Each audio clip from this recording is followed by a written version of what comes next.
আজকে দেখলাম মানসিক টেনশন দুশ্চিন্তায় আমাদের আপা সাবেক প্রধানমন্ত্রী শেখ হাসিনা অসুস্থ। ফেসবুকে সোশ্যাল মিডিয়াতে ছবি সাইরে ভাইরাল করে দিয়েছে যে দুশ্চিন্তায় টেনশনে ভুগতেছেন সাবেক প্রধানমন্ত্রী শেখ হাসিনা। আবার অনেকে বলতেছে হুজুর এটা এআই দিয়ে ছবি বানাইছে। এখন এআই দিয়ে বানাক আর গুজব দিয়ে যেটাই বানাক, উনি ভালো নেই আমরা জানি, কারণ আমরা অনেক ভালো রেখেছিলাম। কথা কন ভাই, কই ছিল দেশের প্রধানমন্ত্রী, এখন হয়ে আছে পালানো প্রধানমন্ত্রী। তো বিপদ না? মাঝে মাঝে আপা ফোন দিয়ে বলে দেশের কাছে আছি, চট করে ঢুকবো। আপনার যেদিন মন চায় আপনি এই দেশে আসেন, এদেশের দরজা আপনার জন্য খোলা। কথা বলেন না কেন? মেয়ে মানুষ কতদিন বাইরে থাকবে? আসুক, কথা বলেন। বুবু আহিবা তুমি আইবা গো, সেই দিন আইসা বুবু ক্ষমতা পাইবা না। খোঁজ নাই বহু কাদের কাকার, অবস্থা খারাপ দরবেশ বাবার, হাউন আঙ্কেল এখন সামনেও আসে না। নেহাতা কর্মী সব জেলের ভিতর, বুবু আছে ডরের ওপর, কখন জানি আসে গ্রেপ্তারি পরোয়ানা। বুবু আহিবা তুমি আইবা গো, সেই দিন আইসা বুবু চিয়ার পাইবা না। আর ক্ষমতার চেয়ার ফাঁকা নাই, নির্বাচন হয়ে গেছে, নতুন প্রধানমন্ত্রী চেয়ারে বসে গেছে। উনি আসি আর কই বসবে? চেয়ার আছে, চেয়ার এখন দখল। তারপরে মেয়ে মানুষ আসলে আসুক, কি কন? খুব টেনশনে আছে বুবু, দেশে আসতে চায়। আবার মাঝে মাঝে নিউজ হয় যে না উনি অন্য দেশে যাওয়ার জন্য চেষ্টা করতেছেন, কিন্তু ভারত ছাড়তে উনি রাজি নেই। ভারতের সাথে ওনার গভীর সম্পর্ক, নাকি কন? থাক ভারতেই থাক, কাছেই তো আছে। রাগ করতেছেন নাকি? মাঝে মাঝে কল রেকর্ড ফাঁস হয়, এখনো সেই টনটনা কথা বলে। কথা বলেন না কেন? আমাদেরকে যে হারিয়ে যে খুব বেশি কষ্টে আছে তা না, উনি আরো বলতেছে দেশের মানুষ হারে হারে টের পাবে ইউনূস কিভাবে জ্বালায়, যারাই ক্ষমতায় আসুক। এটা তো নির্বাচন না, এটা তালবানা, নানান কথা বলবে। আমরা ওই সময় অনেক কথা বলেছি, আমাদের কথা কেউ টাইম দেয়নি। কথা বলে ডেকে না, অতএব আপনি যতই বলেন কোনো লাভ হবে না। রাগ করতেছেন মনে হয় আপনারা।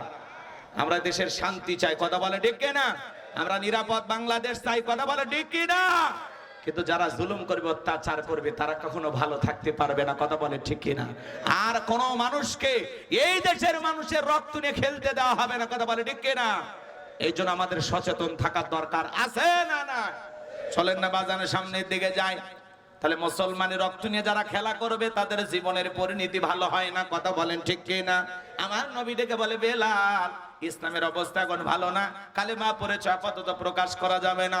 বেলাল ডেকে বলে নবী, আমার মনি বোমাইকে বলেছিলাম উর্দুম বা ছাগল পেশাব পায়খানা করে দেয়, এই ঘরে থাকতে আমার বড় কষ্ট হয়, আমার জন্য একটু ভালো ঘরের ব্যবস্থা করে দেন। ওমায়ে ডেকে বলে বেলাল, আমার কাছে উর্দুম বা ছাগলের দাম আমার কাছে আছে, কিন্তু তোর মতো কালো হাফসি বেলালের দাম আমার কাছে নাই। নবী আমার জীবনের কোনো দাম নাই, আপনি শুধু আমাকে দোয়া করে দেন, আমি যেন মৃত্যু পর্যন্ত টিকে থাকতে পারি। এই কথা বলে হযরতে বেলাল চলে গেলেন। পরের দিন সকালবেলা সূর্য উদয় হয়ে গেছে, অনেকটা বেলা হয়ে গেছে। হযরতে বেলাল দরজা খোলে না।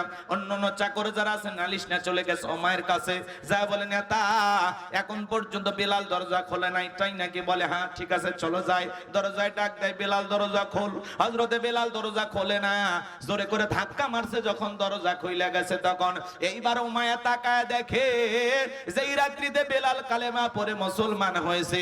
ওই রাত্রিতে একটা উর্দুম বা ছাগলের কাছে কোনো পেশাব পায়খানা নাই, জোরে কোন মারহাবা। এইবার উমাইয়া ডেকে বলে এই চাকরের দল, বেলালের বিরুদ্ধে মিথ্যা অভিযোগ দাও। তোমরা যখন ঘুমাচ্ছিলে বেলাল তখন ময়লা আবর্জনা পরিষ্কার করেছে, তাকায় দেখো না একটা উর্দুম বা ছাগলের কাছে কোনো পেশাব পায়খানা নাই, যাও নিজেদের কাজ করো। এই কথা বলে ওদেরকে তাড়িয়ে দিয়া এক পা দুপা করে বেলালের কাছে চলে গেলেন। হযরতে বেলাল দেয়ালে ফিটটা লাগাইয়া জিহ্বা নাড়ায় জিকির করতেছে। কার? হালকা করে ধাক্কা মারছে, যখন জবান দিয়ে কালেমার আওয়াজ বের হয়েছে তখন এইবার উমাইয়া ডেকে বলে বেলাল, তোর জবান দিয়ে কি শুনলাম তুমি কি মুসলমান হয়েছো? হযরতে বেলাল ডেকে বলে মুসলমান হয় যারা মিথ্যা কথা বলতে পারবে না তারা। ওকুলু কওলান সাদীদা। আরেকটু জোরে বলুন আল্লাহু আকবার। মুসলমান হবে যারা, সত্যবাদী হবে তারা। মুসলমান কখনো মিথ্যাবাদী হতে পারে না। আমাদের সমাজে মিথ্যাবাদী আছে না নাই? ভরা পেটে মিথ্যা, খালি পেটে মিথ্যা, ঘুমানোর আগে মিথ্যা, ঘুম থেকে উঠেও মিথ্যা। মিথ্যা বলতে বলতে চেহারা বেঁকা হয়ে গেছে, এক পা কবরে চলে গেছে। এত মিথ্যা কথা বলে, শয়তান পর্যন্ত বলে আমি এত খারাপ না। কথা বলেন।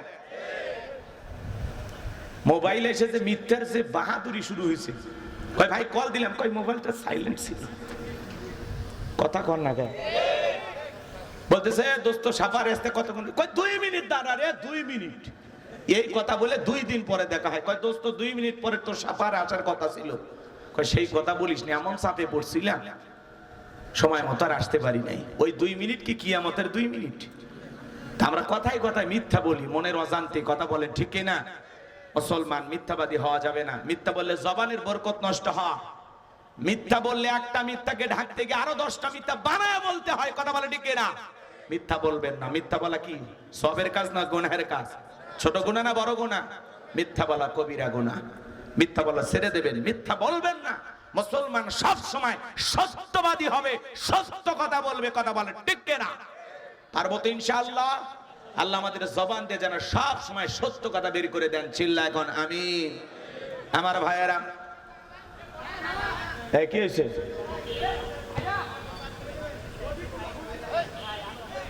পিছনে চিল্লে পাল্লা করেন না। কি সমস্যা হচ্ছে? আচ্ছা, লোকজনে বসার জায়গা হচ্ছে না। আপনারা আস্তে আস্তে একটু বসার পরিবেশ তৈরি করে দেন, ইনশাআল্লাহ তৈরি হয়ে যাবে ইনশাআল্লাহ। আপনারা এমন মাহফিলের আয়োজন করছেন, 2 বক্তাকে এক জায়গায় করছেন, বোঝেন না? একটু তো মেহমানদারি করাই লাগবে। আপনার জায়গার ব্যবস্থা করেন। বিশেষ করে আমরা তো চ্যাংরা মানুষ, ছোটখাটো মানুষ, আমাদের আকর্ষণ না থাকলে আমাদের মুরব্বী চাচার আকর্ষণ আছে না? না তো মুফতি বজলুর রশিদ মিয়া যেখানে, সেখানে লোক হবে না? আমার বাদই দিলাম, আমরা গাইবান্ধার ভাঙ্গা চাঙ্গা মানুষ, কষ্ট হচ্ছে। আমার কথা কি বিরক্ত হচ্ছেন আপনারা? কি কিছুক্ষণ ওয়াজ করবো না চাচারে নিয়ে আসবো? কি ভাতিজার কিছুক্ষণ চালালে সমস্যা আছে?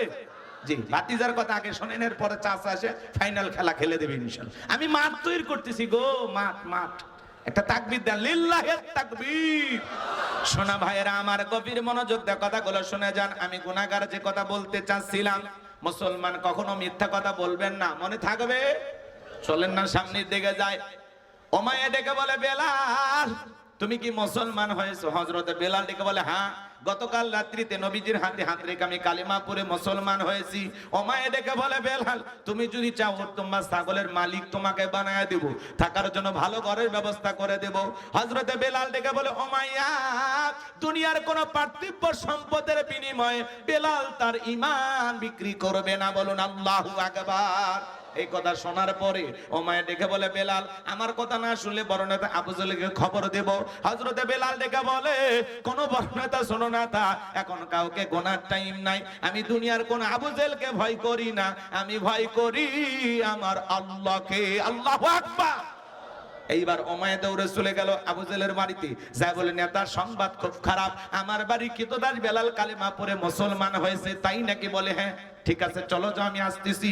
আবু জেলের কিছু সাঙ্গ পাঙ্গ ক্যাডার মাস্তান ছিল, যাদের কাজই হলো মুসলমানদের উপর নির্যাতন জুলুম চালানো। এই আবু জেল কত বড় ভয়ঙ্কর খারাপ ছিলেন জানেন? একদিন হযরতে আম্মার রাদিয়াল্লাহু তাআলা আনহু তার মা সুমাইয়াকে নিয়ে হেঁটে যায়। আবু জেল ডেকে বলে আম্মার শুনলাম তোমরা নাকি মুসলমান হইছো।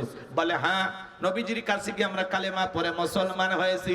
ডেকে বলে আম্মার এর পরিণতি কত ভয়ঙ্কর হবে তুমি কি জানো? বলে না জানি না। বলে ঠিক আছে তোমরা মজা টের পাইবা। এই কথা বলে একদিন আবু জেল আম্মার রাদিয়াল্লাহু তাআলা আনহু এবং তার মা সুমাইয়াকে দুইজনকে 2টা খুঁটির সাথে বাঁধছে। বাঁধার পরে ডেকে বলে আম্মার এখন যদি একটা খেলা দেখাই বলতো কেমন হবে? হযরতে আম্মার বলে আবু জেল কি খেলা দেখাইবা? আবু জেল ডেকে বলে আম্মার রে তোর চোখের সামনে যদি আমি তোর মাকে উলঙ্গ করি বলতো কেমন হবে? হযরতে আম্মার মাথাটা নিচু করলেন।